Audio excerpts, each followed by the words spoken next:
இப்ப இந்த தீய சக்தி தூய சக்தியோட சேர்ந்த பிறகு தூய சக்தியா தீய சக்தியா? அது திராவிட மாடல், இது திருச்சபை மாடல். இந்த அரசின் உயர் பதவியில் இருக்கக்கூடியவங்க ஒரு குறிப்பிட்ட மதமா இருக்காங்களே, இதுதான் அனைவருக்கும் சமமான அரசா? திருப்பரங்குன்ற தீபத்துல இவங்க திராவிட மாடல் அரசு செய்ததுடைய வினை ஆட்சி மாற்றத்துக்கு காரணமா அமைஞ்சது என்பது முருகன் மீதான சத்தியமான உண்மை. சர்ச்சினுடைய மேம்பாட்டுக்கு தமிழ்நாடு அரசினுடைய நிதி கொடுக்குது. மசூதிகள் சிதிலம் அடைஞ்சிருந்தா அதை மேம்பாடு செய்யறதுக்கு ஒரு 10 கோடி பணம் கொடுக்குது. இந்து சமய திருக்கோவில்கள் உடஞ்சு போய் கிடக்க, சிதிலமாய் கிடக்க, கட்டுறதுக்கு எத்தனை கோடி கொடுத்துச்சு? SS நியூஸ் நேயர்களுக்கு வணக்கம். தமிழக அரசியலை தாண்டி இந்து சமய அறநிலையத்துறை, குறிப்பாக திருப்பரங்குன்றம் விவகாரம், சட்டமன்றத்தில் எதிரொலித்த கோவில்கள் தொடர்பான விவகாரங்கள், இது பற்றிய கேள்விகளுக்கு விடை சொல்ல நம்மோடு இணைந்திருக்கிறார் இந்து தமிழர் கட்சியினுடைய நிறுவனர் தலைவர் திரு ராம ரவிக்குமார் அவர்கள். சார் வணக்கம். வணக்கம் ஐயா, எப்படி இருக்கீங்க? ரொம்ப நல்லா இருக்கேன். திருப்பரங்குன்றம் விவகாரம், ஒரு ஆட்சி மாற்றம் வந்தால் எல்லாம் மாறிடும் அப்படின்னீங்க. திருப்பரங்குன்றம் தீர்ப்பை நிறைவேற்ற இயலாது அப்படின்னு இந்த அரசு, புதிய அரசு நீதிமன்றத்தில் சொல்லியிருக்கு. எதுவுமே மாறலையே. ஆட்சி மாறியும் காட்சி மாறலை அப்படிங்கிறத தான் நான் பதில் சொல்ல விரும்புகிறேன். திருப்பரங்குன்ற விவகாரமே இல்லை, அது விவகாரமாக மாற்றியது திராவிட மாடல் அரசு. நீதிமன்றம் கொடுத்த தீர்ப்பின் அடிப்படையில் திருவிளக்கு அந்த மலை உச்சியில் இருக்கக்கூடிய தீபத்தூணில் ஏற்றணுங்கிற உத்தரவை நடைமுறைப்படுத்த சொல்லி தான் நான் கோர்ட்டுக்கு போனேன். கடந்த ஆட்சியில் நீதிமன்றம் பல வழக்குகளை விசாரிச்சது, வாத பிரதிவாதங்கள் முன் வச்சோம், கோவில் சார்பில் எல்லாம் பண்ணாங்க. ஐயா நீதியரசர் GR சுவாமிநாதன் அவர்கள் அதை நேரடி ஆய்வு பண்ணாங்க, தீர்ப்பு கொடுத்தாங்க. திமுக அரசு அந்த கொடுத்த தீர்ப்பை நிறைவேற்றாமல் மேல்முறையீட்டுக்கு போனாங்க. ஜெயச்சந்திரன் ஐயா, திரு ராமகிருஷ்ணன் ஆகியோர் அடங்கிய அமர்வு வந்து அதை தனி நீதியரசுடைய உத்தரவை உறுதிப்படுத்தி தமிழ்நாடு அரசுடைய மேல்முறையீட்டை தள்ளுபடி செஞ்சது. டிசம்பர் 1 தீர்ப்பு கொடுக்குறாங்க. டிசம்பர் 3 கார்த்திகை தீபம் 2025 அதை ஏற்றுறதுக்கு போன கோயில் நிர்வாகம் ஏற்றலை. அதில் என்ன சொல்லியிருக்காங்கன்னா, அந்த 96 வழக்கில் கோவில் நிர்வாகம் தீபம் ஏற்றணும். மேலே மலை உச்சிருக்கக்கூடிய சிக்கந்தர் தர்காவுடைய காம்பவுண்ட் வால் வந்து 15 மீட்டர் தள்ளி தீபம் கோயில் நிர்வாகம் ஏற்றணும். அப்படி ஏற்றாத பட்சத்தில் எந்த இடத்துல எந்த நபரும் பக்தராக இருக்கக்கூடிய நபர் தீபம் ஏற்றலாம் அப்படின்னு சொல்லியிருக்கிறாங்க. ஆனால் எந்த உத்தரவும் மதிக்காமல் இந்த அரசாங்கம் செஞ்சதுடைய விளைவு, திருப்பரங்குன்ற தீபத்தில் இவங்க திராவிட மாடல் அரசு செய்ததுடைய வினை ஆட்சி மாற்றத்துக்கு காரணமாக அமைஞ்சது என்பது முருகன் மீதான சத்தியமான உண்மை. திருப்பரங்குன்றம் விவகாரத்தை தீபம் ஏற்றாததுனால அது என்னுடைய பார்வை சார். ஒரு சின்ன விஷயம், அவ்வளவு அரசு எந்திரங்களை வச்சு நீங்க வந்து அடக்கி ஒடுக்கி இந்துக்களுக்கு எதிராக நீங்க மாற்றினது. அது மட்டுமல்லாது இந்த அரசு மன்னிப்பு கட்டது நீதிமன்றத்துல. அவமதிப்பு வழக்குல அரசியல்வாதிகள் தப்பிச்சுக்கிட்டாங்க, அதிகாரிகள் மாட்டிக்கிட்டாங்க. இந்த விவகாரத்தை முன்னிலையில் நின்று போராடினது நீங்க, உங்களுக்கு பின்னணியில இருந்தது பாஜக. முன்னணியில இருந்தது ராம ரவிக்குமார், பின்னணியில இருந்தது முருகப்பெருமா. பாஜக வந்துச்சு சார், நயினா நாகேந்திரன் வந்தாரு சார். அவர் வந்தாரு, அவர் போராட்டத்துக்கு வந்தாரு. இந்த வழக்குல அவர் கிடையாது சார். நீங்க மலை மேல ஏறி சாயந்தர நேரத்துல தீபம் ஏத்த போறீங்க, அந்த நேரத்துல போராட்டத்துக்கு பாஜக வந்துச்சு. சரி, இந்த விவகாரத்தை முன்வைத்து பாஜக போராட்டம் பண்ணியது. அப்படின்னா திமுக மேல இந்துக்கள் கோபமா இருந்தாங்கன்னா இந்த விவகாரத்துல ஆதரவு தெரிவித்த அதிமுகவுக்கும் பாஜகவுக்கும் தானே ஓட்டு போட்டிருக்கணும். ஏன் ஜோசப் விஜய்க்கு ஓட்டு போடுறாங்க? ஜோசப் விஜய் ஜெயிச்சதுல உங்களுக்கு தெரியாது, சின்ன பிள்ளைய பிரச்சாரம், ஒரு அங்கிள், மாமா, அண்ணன், அக்கா வீட்டுக்காரரு, உங்கள் விஜய் அப்படின்னு சொல்லி ஒரு மௌனமா ஒரு விதமான தேர்தல் பிரச்சாரம் நடந்த விளைவு. எங்க அக்காவுடைய பேரை நான் ஓட்டு போட ஊருக்கு போயிருந்தேன்.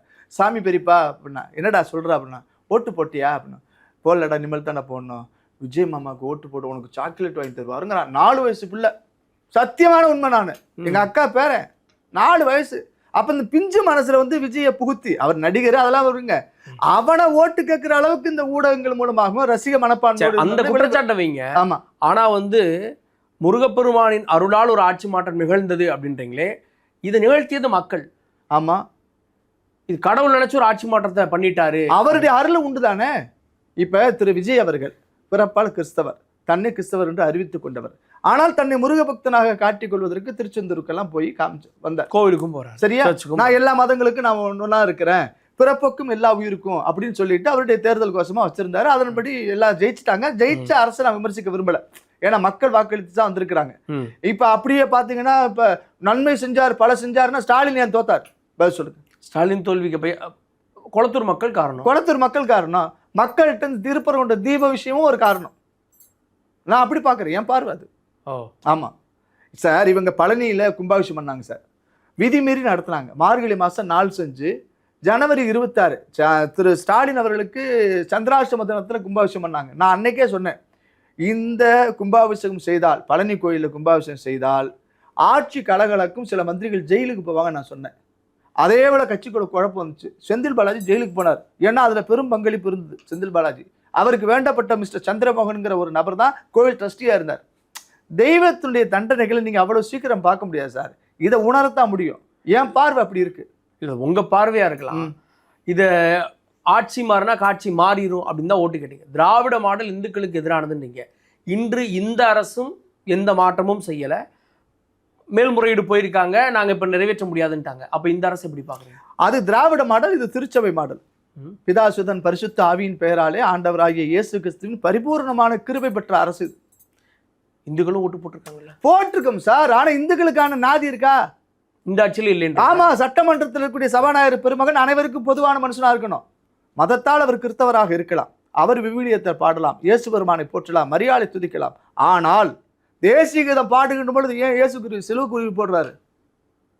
இந்த அரசுடைய உயர் பதவியில் இருக்கக்கூடியவங்களாம் ஒரு குறிப்பிட்ட மதமா இருக்காங்களே, இதுதான் அனைவருக்கும் சமமான அரசா? அவங்க திறமையின் அடிப்படையில் வந்தவங்க சார். திறமை இருக்கட்டும் சார். நீங்க மதசார்பற்ற அரசு. தேசிய கீதம் எல்லா மதத்தினருக்குமானது சார். தேசிய கீதம் எல்லா மதத்தினருக்குமானது.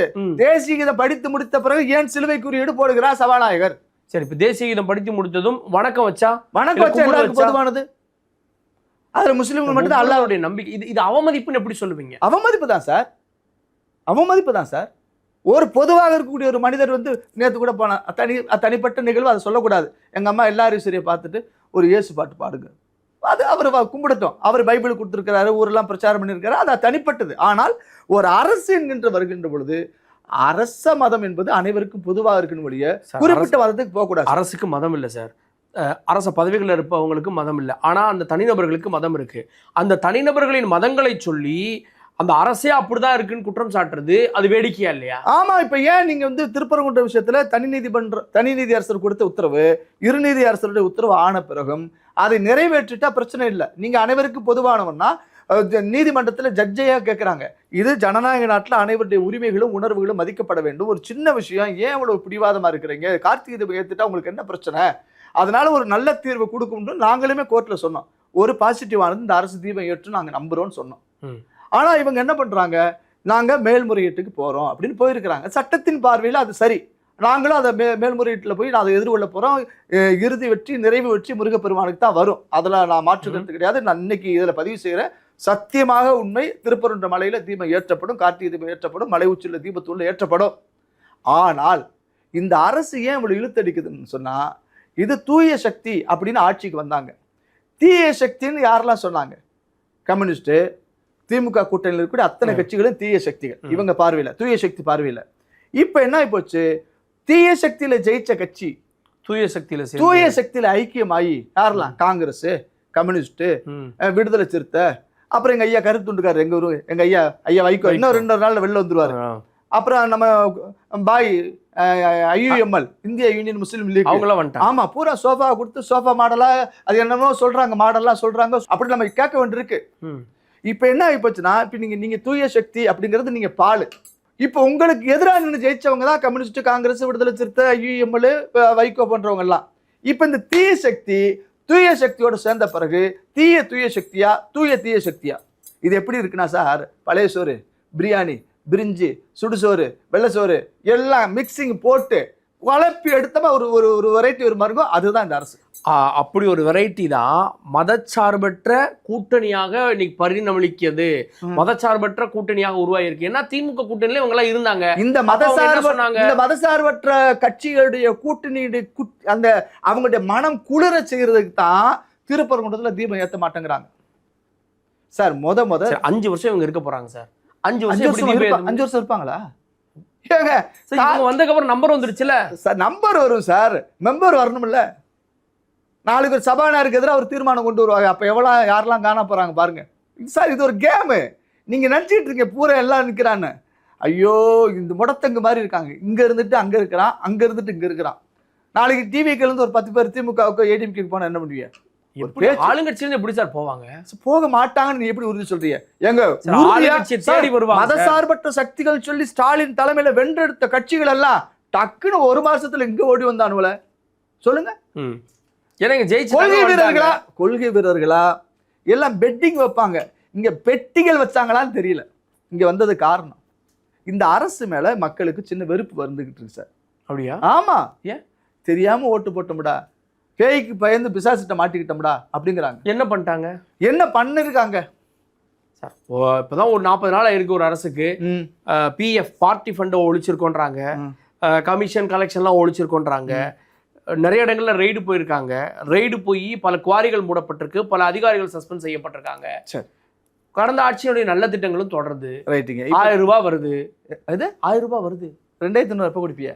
1000 ரூபாய் வருது இல்ல, நிப்பாட்டல இல்ல சார். 2500 எப்ப சார் கொடுப்பீங்க? ஏற்கனவே 10 லட்சம் கடன் வச்சுட்டு போட்டாங்க. நாங்க 10 லட்சம் கோடி 10 லட்சம் கோடி இப்ப வெள்ளை அறிக்கை விட்டாரு எங்க நம்ம நிதியமைச்சர். 13 லட்சம் கோடி. இப்ப இதுக்கு வட்டி கட்டுறதே மாசம் 65,000 கோடிங்கிறாங்க. இப்ப இந்த வட்டி கட்டுற நிலைமையில நீங்க எப்படி துட்டு குடிப்பீங்க? 2500. இப்ப சாதாரண உங்க வீட்டுக்கு சிலிண்டருக்கு புக் பண்ணா வரதுக்கு 45 நாள் ஆகுது. வருஷத்துக்கு 6 சிலிண்டர் சொன்னீங்களே செய்வீங்களா சொல்லுங்க. இப்ப சாதாரணமா நாங்க 40 நாள்ல எப்படி நீங்க முடிவு பண்ணுவீங்க சார்? நீங்க தான் ஆட்சிக்கு வந்து அடுத்த நாள் பஸ் ஃப்ரீ நீங்க சார். ஆட்சிக்கு வந்து அடுத்த நாள் அனைத்து மகளிரின் பஸ்களில் இலவச பயணம். இப்ப இந்த லிப்ஸ்டிக் அடிச்ச பஸ்ல மட்டும் தான் போறாங்க. ஏற்கனவே கவர்மெண்ட் நட்டத்துல ஓடுது. 65,000 கோடி நீ வட்டி கட்டிட்டு இருக்க. இப்ப தமிழ்நாட்டுல இருந்து கன்னியாகுமரி வரைக்கும் எங்க வேணாலும் பஸ் ஓசினா இது என்ன அடிப்படை சாத்தியம் சொல்லுங்க? அடிச்சு விட்டாங்க வாக்குறுதிகளை. மக்கள் ஆட்சிக்கு வருவாங்க நினைக்கல. நினைச்சிட்டு வந்த பிறகு நினைச்சது ஒண்ணு, நடந்தது ஒண்ணு. அதனால முழிக்குது அம்மாக்கள். இப்போ நாளாக உங்களுக்கு தீபம் ஏற்றுவதில் நம்பிக்கை குறைகிறதோ? ஏன்னா திரும்ப இது அடுத்த நீதிமன்றத்துடைய வாசலுக்கு போகும். திரும்ப இருந்து ஆரம்பிக்கணும், திரும்ப வரலாறு போகணும். ஆங்கிலேயர் காலத்தில் எப்படி இருந்துச்சு தெரியுமா, தர்கா எப்படி இருந்துச்சு தெரியுமா அப்படின்னு போகணும். இது தீபத்தூண் தானா இல்ல சர்வேக்கல்லான்னு திரும்ப ஆரம்பிக்கணும். இல்ல, உங்களுக்கு தீபம் ஏற்றுவதில் நம்பிக்கை குறைகிறது? நம்பிக்கை குறையவே இல்லை. நாளுக்கு நாள் நம்பிக்கை எனக்கு பெருகிக்கிட்டே இருக்கு. ஏன்னா ஆல்ரெடி நீங்க சொல்லக்கூடிய ஆர்குமெண்ட் எல்லாம் முடிஞ்சு வச்சு கீழ்கோர்ட்ல. எங்க அக்கா சர்வேக்கல் ஆராய்ச்சியாளர் எங்க அக்கா கனிமொழி அது சர்வேக்கல்னாங்க. நீதிமன்றத்தில் இவங்க சொன்னது அது தீபத்தூணே கிடையாதுன்னாங்க. அப்புறம் 4வது நாள் என்ன பண்ணாங்க, அது சமணர்கள் ஈவினிங் ஸ்டடிக்காக விளக்கேற்றிருப்பாங்கன்னாங்க. எவ்வளவு புரட்டுவாதங்கள்லாம் கவர்மெண்ட் எகென்ஸ்டா பேச்சு. முருகனுக்கு 2 பொண்டாட்டிங்கிறதுனால 2 இடத்துல தீபம் ஏற்ற முடியாதுன்னா சொன்னாங்க. அவ்வளவு இந்து மதத்தை அவமதிச்சு பேசுறாங்க. ஒரு கோயில்ல உள்ள உரிமைகளை மீட்டு கொடுத்த இந்த ராமர் ரவிக்குமார் எனக்கு நன்றி சொல்லணும் தான். இது HRNC. ஆனா நீங்க என்ன பண்றீங்க? கோயில் காசு எடுத்து கோயிலுக்கு எதிராக வழக்காடிட்டு முஸ்லீம்கள் கோவிச்சுப்பாங்கிற அடிப்படையில் தான் தீபம் ஏற்றலாம். ஆனா மேல மசூதி இருக்கு, தர்கா இருக்கு. தர்கா வழிபாடு என்பது இஸ்லாம் ஏற்றுக்கொள்ளாதது. அங்க இருக்கக்கூடிய அந்த தர்காவுக்கும் தீபம் ஏற்றக்கூடிய இடத்துக்கு சம்பந்தமே இல்லை. இவங்க என்ன சொல்றாங்க, உச்சி பிள்ளையார்ல நாங்க தீபம் ஏற்றுறோம், வழக்கமா ஏத்துக்கிட்டு தானே இருக்கிறாங்க. ஒரு செய்தி சொல்றேன் மிஸ்டர் கார்கே, அங்க உச்சி பிள்ளையார் இடம்னு சொல்றாங்க இல்லையா, அங்க பிள்ளையாரே கிடையாது. பிள்ளையாரே கிடையாது. உச்சி இருப்பார். திருச்சியில போயிருப்பீங்க, அதான் உச்சி பிள்ளையார். மலை மேல இருப்பார். உச்சியில இருக்கிறவர் தானே உச்சி பிள்ளையாரு. திருப்பரங்குன்ற மலையில 9 உச்சிகள் இருக்கு, 9 முகடு இருக்கு. நீ எந்த உச்சியை மீன் பண்றீங்க? இப்போ நம்ம ஃப்ரண்ட் பாக்குறப்போ கோயிலுடைய கோபுரத்துக்கு மேலதான் தீபம் ஏறும். ஆமா, பழைய அந்த லண்டன் பிரிவி கவுன்சிலுடைய ஜட்ஜ்மெண்ட்ல கிட்டத்தட்ட 33 சென்டோ 32 சென்டோ தான் முஸ்லீம்களுக்கு சொந்தம். மேல இருக்க தர்காவுக்கு சொந்தம். நெல்லித்தோப்பு, அதுக்கு மேல இருக்கக்கூடிய தர்கா, இவ்வளவுதான். ஆனா இவங்க என்ன நினைச்சுக்கிறாங்க, நெல்லித்தோப்புட்டு போகக்கூடிய பாதை தான் அவங்களுக்கு சொந்தம். ஆனால் கீழே பழனி ஆண்டவன் சந்நிதியிலிருந்து கீழே போகக்கூடிய பாதைகள் எல்லாம் கோயிலுக்கு சொந்தம். ஒட்டுமொத்த மலையில அந்த குறிப்பிட்ட அளவு தவிர்த்து மிட்டது எல்லாமே கோயிலுக்கு, இந்துக்களுக்கு சொந்தம் அப்படின்னு நாங்க சொன்னோம்னா, கோயிலுடைய உரிமைகளை நாங்க மீட்டு கொடுத்தோம்னா என்ன செய்யறாங்க, ஐயா அதெல்லாம் நாங்கெல்லாம் மீட்கலாம் வேணாம். தீபம் ஏற்றுறதுக்கு முஸ்லீம் பண்ணல, முன்னேற்பாடு செய்யல. ஆனால் முஸ்லீம்கள் சந்தனக்கூடு நடத்துறதுக்கு முழு பாதுகாப்பு கொடுத்து கூட்டு போச்சு. மலை உச்சியில் இருக்கக்கூடிய தலவிருட்சமான கள்ளத்தி மரத்துல விதிகளை மீறி ஆக்கிரமிப்பு எண்ணத்தோடு முஸ்லீம்கள் கொடியை கட்டிய பொழுது நாங்கள் எதிர்ப்பு தெரிவித்து புகார் தெரிவித்து நீதிமன்றத்தில் சொன்ன பிறகு நீதியரசர் கேட்கிறார், கள்ளத்தி மரம் யாருக்கானது? கோவிலுக்கானது. ஆமா, அங்க கொடி கட்ட எப்படி அனுமதிச்சீங்க? புகார் கொடுத்தீங்களான்னா இல்லை, நாங்க செயல் அலுவலர். நீதிமன்றம் தலையிட்டு புகார் கொடுத்து வழக்கு பதிவு செய்யப்பட்டும் அது சம்பந்தப்பட்ட நபர்கள் கைது செய்யப்படல. இது எப்படி இருக்குன்னா சார், ஒரு கண்ணுல வெண்ண மறுகண்ணில் சுண்ணாம்பு சார். 10 பேரை போங்கன்னு சொல்லி கோர்ட்டு சொல்லிச்சு சார். தீபம் ஏற்றுறதுக்கு அனுமதி மறுத்தாங்க. 5 நபர்கள் 3 நபர்கள் மனுதாரராகிய ராம ரவிக்குமார் ஒரு நபர் அழைச்சிட்டு போங்க, போதிய பாதுகாப்போட போய் நீதிமன்ற உத்தரவா செயல்படுத்துங்கன்னு சொன்னா முடியவே முடியாதுன்னு கடந்த அரசு தவிர்த்தது, எதிர்த்தது, மிதித்தது, நசுக்கியது. இது எங்க முடியும்? உச்ச நீதிமன்றத்தில் தானே போய் முடியும். ஆமா, ஏன் உச்ச நீதிமன்றம் முடியும் சொல்லுங்க? உச்சியில இருக்கு தீபத்தம், அதனால உச்ச நீதிமன்றத்தில் முடியும்.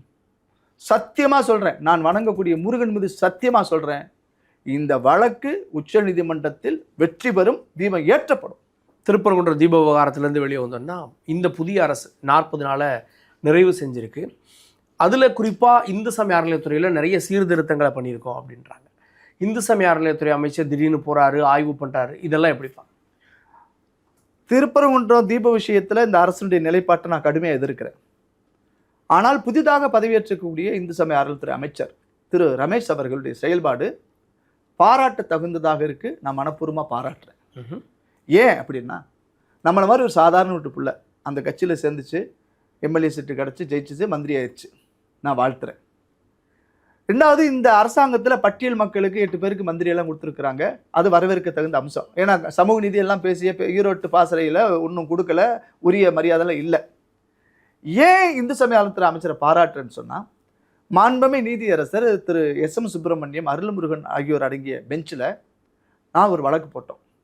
திண்டுக்கல் இருக்கக்கூடிய அருள்மிகு காலத்தீஸ்வரர் திருக்கோயிலுடைய கல்யாண மண்டபம் கட்டுறோம், கோயில் ஃபண்ட் எடுத்து 3,60,00,000, 2 கோடி அம்மாவோட இருப்பு பணம் காலத்தீஸ்வரன், 1,60,00,000 தாடிக்கம்பு கோயிலுடைய கடன். எதற்கு தான் செலவு செய்யலாம்? அன்னதானம் கூட நடத்தலாம், சாப்பாடு போடலாம், முதியோர்களுக்கு தேவையான அந்த காப்பகங்கள் வைக்கலாம், அது தவிர்த்து பக்தர்களுக்கு ஓய்வு கூடங்கள் வைக்கலாம், டெய்லி அன்னதானம் நடத்தலாம். இது மாதிரி குறிப்பிட்ட அறிவிப்புகள் தான் அந்த சட்டத்தில் அனுமதிச்சிருக்கு. கல்யாண மண்டபம் கட்டுறதுக்கு அனுமதி இல்லை. அப்போ நீதியரசர் கேட்டாங்க, பழனி கோயில் எடுத்து 200 கிலோமீட்டர் தள்ளி, 150 கிலோமீட்டர் தள்ளி அங்கே என்னத்தையா நீ டெவலப் பண்ணுற, சட்டத்தில் இடம் இல்லை அப்படின்னு சொல்லிட்டு ஸ்டே கொடுத்துட்டு, கடந்த அரசு செய்த சட்டமன்ற அறிவிப்புகளை 5 வருஷத்துக்குள்ள உள்ள உத்தரவுகளை நாங்கள் ரத்து செய்ய வச்சு தடையான வாங்கினோம். இதனால சுமார் 1000 கோடியை நாங்கள் காப்பாற்றி வச்சிருக்கோம். ஒரு காலத்தில் கோவில் கருவறைக்குள்ள ஏசி இல்லை, இன்னைக்கு சில கோவில்களுக்குள்ள இருக்கு. ஆகம விதிகளை மீறாம எல்லா ஆல்ட்ரேஷனும் பண்றாங்க. கோவிலுக்குள்ள கல்யாணம் பண்ணோம்னா கூட்டம் அதிகமா இருக்கும், கல்யாண மண்டபத்தில் பண்ணிட்டு அதுக்கப்புறம் பொண்ணு மாப்பிள்ளை மட்டும் வந்து பண்றாங்க. இதெல்லாம் இந்து சமய அறநிலையத்துறை பண்ணா வேற யார் பண்ணுவா? இதே கேள்வியை கோர்ட்ல வச்சாங்க. வடபழனி முருகன் கோயில்ல கல்யாணம் நடக்கும், ஒரு 100 கல்யாணம் நடக்கும். நீங்க நடத்தக்கூடிய கல்யாண மண்டபம், கட்டக்கூடிய கல்யாண மண்டபத்துல 100 குடும்பத்தார்கள் வடபழனி கோவில்ல கல்யாணம் பண்ணாங்கன்னா 100 குடும்பத்தார்களுக்கு நீங்க கல்யாண மண்டபம் கொடுப்பீங்களா கேட்டாங்க. அப்ப கல்யாண மண்டபம் கட்ட வேண்டியது, சமூக கூடங்கள் கட்ட வேண்டியதெல்லாம் கார்பரேஷனுடைய வேலை. ஒவ்வொரு ஊர்களையும் இருக்கு. விதிகளை மீறி ஒரு ஆம்புலன்ஸ் போய் சுத்தி வரணும், அந்த அளவுக்கு இடம் இருக்கணும். அங்க இருக்கிறது இடுக்கானது. நாளைக்கு ஒரு பெரும் விபத்து ஆகி போச்சுன்னு யாரு பொறுப்பாளி? அனுமதி வாங்கல, சட்டவிரோதம். கட்டடத்தை கட்டுவோம், கமிஷனை வெட்டுவோம். பக்தர்கள் வசதிக்காக பண்ணணும். அரசு சார், தமிழ்நாட்டில் 40,000க்கும் மேற்பட்ட கோயில் கடந்த அரசு தான் சார் கல்லூரிகளுக்கும் இந்து சமய அறநிலையத்துறையில இருந்து பணத்தை எடுத்து செலவு பண்ணுச்சு. அதுக்குமே சட்டவிரோதம். எங்க ஐயா டி.ஆர். ரமேஷ் வழக்கு சொல்லி வழக்கெல்லாம் போட்டு ஸ்டே எல்லாம் வாங்கினாங்க, அதெல்லாம் இருந்தது. ஆனா அடிப்படையில அன்னசத்திரம் 1000 கட்டல், ஆலயம் 10,000 நாட்டல், ஆங்கோர் ஏழைக்கு எழுத்தறிவித்தல் அதுவும் இருக்குதானே சார்? சூப்பரா கேட்டீங்கல்ல. இந்து சமய அறநிலையத்துடைய பணம் என்பது கல்லூரி மேம்பாடெல்லாம் அவங்க பண்றாங்க. ஆனால் ஒரு மதசார்பற்ற அரசு பண்ண முடியாது. தமிழ்நாடு அரசு மதசார்பற்ற அரசு. இந்து, கிறிஸ்தவ, இஸ்லாம் எல்லாத்தையும் சமமா பார்க்கணும். இந்து சமய அறநிலையத்துறை அமைச்சர்னு ஒருத்தர் இருக்கிறார், திரு ரமேஷ். கிறிஸ்தவ சமய அறநிலையத்துறை இருக்காரா? முஸ்லீம் சமய அறநிலையத்துறை இருக்கா?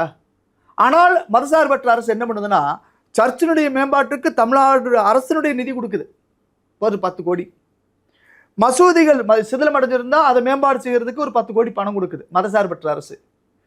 அரசு, நான் மீண்டும் சொல்கிறேன், தமிழ்நாடு அரசு இந்து சமய திருக்கோவில்கள் உடஞ்சு போய் கிடக்க, சிதிலமாய் கிடக்க, கட்டுறதுக்கு எத்தனை கோடி கொடுத்துச்சு? இது இந்து சமய அறநிலையத்துறையிலேயே பல ஆயிரம் கோயில்கள் மூலமாக பணம் வருது, அதை எடுத்து ரொட்டேட் பண்றாங்க.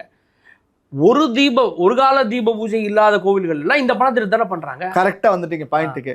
நீங்க கார்கே சார் அரிசி கொண்டு வாங்க, ரவிக்குமார் பருப்பு கொண்டு வரட்டும், இன்னொருத்த மசாலா கொண்டு வரட்டுங்கிற மாதிரி ஆணையருடைய பொது நல நிதினு ஒண்ணு இருக்கு சார், HRNC-ல.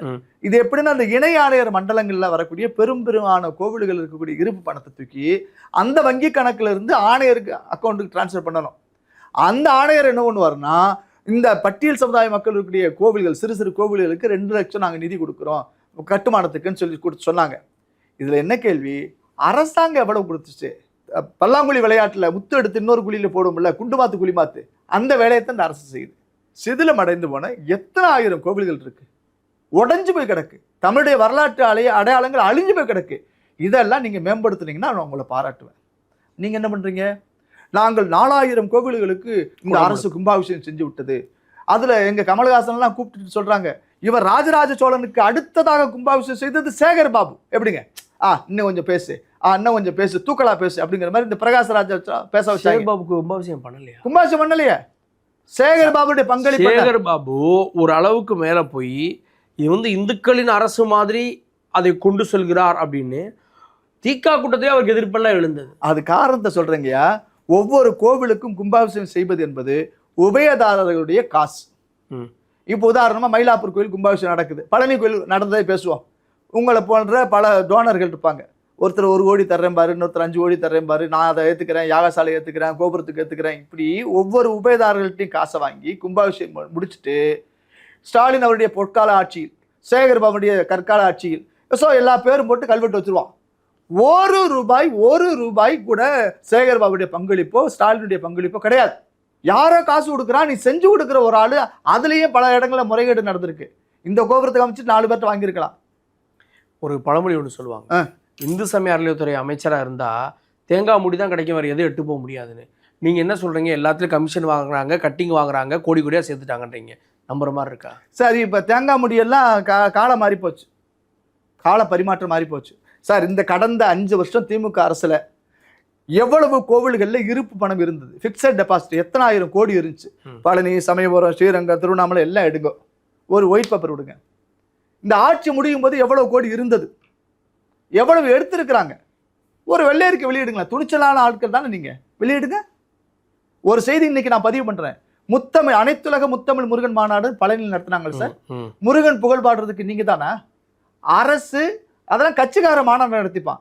நீங்க மாநாடு நடத்தியதுடைய நோக்கமே வேற. அறநிலையத்துறை நடத்துது, அறநிலையத்துறை மாநாடு நடத்துறது நோக்கம் அல்ல. அதுல என்ன முருகன் புகழா பாடுனீங்க? எல்லா புகழும் முருகனுக்கு நான் சொன்னேன் சார். எல்லா புகழும் முதல்வருக்கு ஸ்டாலின் சொன்ன. இவரு அந்த மாநாட்டுல கலந்துக்கிட்டாங்களா இல்லையா? முழுவதும் இருந்து வந்தாங்க. ஆமா, முத்தமிழ் முருகன் மாநாடு. அதனால என்ன எஃபெக்ட், எவ்வளவு வசூல் பண்ணிருக்கீங்க, யாரெல்லாம் கான்ட்ராக்டர், இது வரைக்கும் கணக்கு வெளியிடல. கோவில் சார்பா ஒரு ஃபங்க்ஷன் பண்ணா அதுல டொனேஷனும் வரும் சார். அப்புறம் டொனேஷன் வந்ததுக்கு அப்புறம் உங்க நோக்கம் ஃபங்க்ஷன் பண்றதா, உங்க நோக்கம் டொனேஷன் வாங்குறதான்னு கேட்டா எப்படி சார்? நான் என்ன கேட்கிறேன், எங்க முருகப்பெருமானுக்கான தேவைகள் நிறைய இருக்கு, முருகனுக்கு வரக்கூடிய பக்தர்களுக்கு ஆன தேவைகள் நிறைய இருக்கு.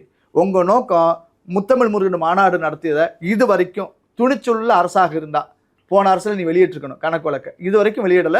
மாண்புமிகு அமைச்சர் திரு ரமேஷ் அவர்கள் பழனியில் போன பொழுது கடந்த 5 வருஷமா இந்த கடந்த அரசு செஞ்சது வணிக நோக்கத்தோடு இருக்குன்னு சொன்னாங்க. அது குறித்து ஆய்வு செஞ்சு குற்றம் செய்தவர்களை தண்டிக்கப்படணுங்கிறது என்னுடைய பிரேயர் சார். திருப்பதி கோவில் ஒரு மாடலை எடுத்துட்டு திருப்பதிக்கு வந்தா பேருந்து இலவசம், லட்டு இலவசம், உணவு இலவசம், தங்கக்கூடிய அறைகள் இலவசம், அவருக்கு பணம் கொடுத்து இருக்கக்கூடியது இருக்கு, மருத்துவம் இலவசம் அப்படின்னு, இன்னும் திருமணம் இதெல்லாம் பண்ணால் அதுக்கு சில சீர்வரிசைகள்லாம் இலவசம் அப்படின்னு. அது ஒரு முன்னுதாரண மாடலாக எடுத்து இதுதான் பண்ணணுன்றதை தாண்டி புதுசாக ஒரு அரசு இந்து சமய அறநிலையத்துறை முயற்சிக்குது ஏன் பார்க்கக்கூடாது? திருப்பதினா என்ன உங்களுக்கு நினைவுக்கு வருது? லட்டு. அந்த லட்டுல கலப்படம் பண்ண ஒரு குற்றவாளியை பழனி கோயிலில் அறங்காவலர் குழுவில் போட்டது திமுக அரசு. பழனி கோயில் அறங்காவலர்களை உள்ளூர்கார எந்த மனிதனும் கிடையாது, பூரா வெளியூர்காரங்க. ஏன் பழனியில் இருக்கிற ஒவ்வொரு மனிதனுக்கு அந்த தகுதி இல்லையா? நீங்க அறங்காவலர் குழு நியமிப்பது என்பது உங்கள் அரசியல்வாதிகளுக்கு ஏற்புடையவர்கள், ஆமாம் சாமி சொல்பவர்கள். பல ஊர்களில் அறங்காவலர்கள் கட்சிக்காரர்களாக இருக்கிறாங்க. ஆச்சுங்களா? இந்த புதிய அரசு இந்த அறங்காவலர் நியமனத்துல கட்சிகள் சார்பில்லாது உண்மையிலே ஆன்மீக நாட்டம் கொண்டவர்கள், கோயிலுக்கு இறைவனுடைய சொத்துக்களை 1 ரூபாய் கூட எடுக்க வேண்டாம் என்று எண்ணம் கொண்டவர்களை நீங்க நியமிச்ச அந்த அரசாங்கத்தை நான் பாராட்டுவேன். இன்றைக்கு சட்டமன்றத்தில் திரு அமைச்சர் ரமேஷ் பேசுறார். அந்த ஊட்டிக்கு பக்கத்துல ஒரு விநாயகர் கோவிலுடைய இடத்துல குன்னூர்ல மல்டி லெவல் கார் பார்க்கிங் அந்த காம்ப்ளெக்ஸ் கட்டுறதுக்கு 10 கோடி ரூபாய் இவங்க பிளான் பண்ணாங்க, அதை நாங்கள் வாபஸ் வாங்கியிருக்கோம் அப்படின்னு சொல்றாரு. அந்த கோயிலுக்கு வர வேண்டிய எண்ணிக்கை 500 பேர் தான் இருக்கும். இது எப்படின்னா, நீங்க கோயில் இடம், கோயில் ஃபண்டு நிறுத்துறது பொதுவான ஆட்கள், நகராட்சி செய்ய வேண்டிய வேலை நீங்க ஏன் செய்யறீங்க? ஆனமலை மாசாணியம்மன் கோயிலுடைய பணத்தை எடுத்து ஊட்டியில் ரிசார்ட் கட்டுறதுக்கு முயற்சிச்ச போது ஒரு நண்பர் கேஸ் போட்டார். நீங்க சட்டவிரோதமா சொன்ன உடனே ஒரு உண்மையை இன்னைக்கு ஒத்துக்கிட்டார் மிஸ்டர் சேகர் பாபு. ஆத்திரத்துல வார்த்தைகளை விட்டார்.